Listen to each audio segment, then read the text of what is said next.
Kitabu cha mwanamke, fungua kurasa. Kitanda kidogo, wakigombana dakika 2 wanaenda kukaa na suluhishana kama vile vitenti tulivyoviona pale. Lakini sasa tunasema maendeleo, kitanda 6 kwa 6 ndio bila kununua kitanda cha hivyo, wewe unaona hujanunua. Kwa hiyo 6 kwa 6 12 sio kwa ngapi? Sasa hata mkigombana mwingine kalala kule, mwingine hata haitakiwi namna hiyo jamani. Kwa hiyo tunashukuru mnarudisha ndoa zetu pia. Nafikiri baba angekuwa pole ningeambia kesho tuje tent. Leo msingeondoka. Tungeamaliza yote. Lakini tumeona mengi, tumeona michezo umeeleza, tumeona mambo mbalimbali, vitu vingi kabisa tumeviona. Hakika tumefurahia sana.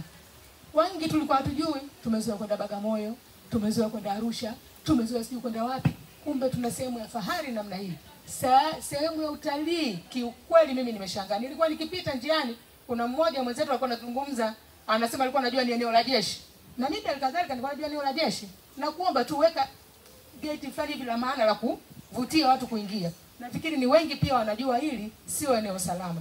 Kumbe ni eneo zuri kabisa. Linatangaza utalii. Mimi naweza kusema Dar es Salaam.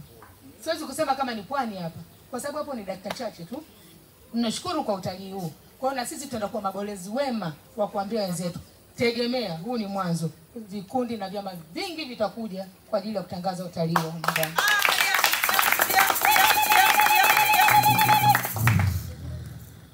Viongozi wa vyama na wanachama wote waliohudhuria na wasiohudhuria kwa maandalizi ya jitihada, na wapongeza kwa maandalizi ya jitihada kufanikisha tamasha hili.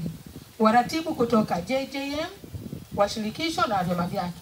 Mwisho pasipo ulazima, niwashukuru watu wote waume kwa kuja kuunga mkono jitihada hizi. Jitihada hizi ziwe endelevu kuisaidia serikali yetu. Tunaomba ziwe endelevu kwa sababu shirikisho la sanaa za maonyesho tumeandaa programu ya mahari kijijini. Tumeingia MOU na makumbusho ya kijiji ambayo tunaanza rasmi tarehe 26 mwezi wa 7 kwa kabila la Wangoni. Tunaenda tarehe 16 mwezi wa 8 kabila la Wanyambo. Mzee Asle, naongea na simu. Tumefika hapa alinong'oneza, alitamani ngoma na utamaduni wilaya Kiloleni, wilaya Mkuranga irudi, lakini tumeombea tumeshaanzisha program. Hiyo program itatambaa Tanzania nzima. Nafikiri tutaanza sana Mkuranga alafu tuende kwingine.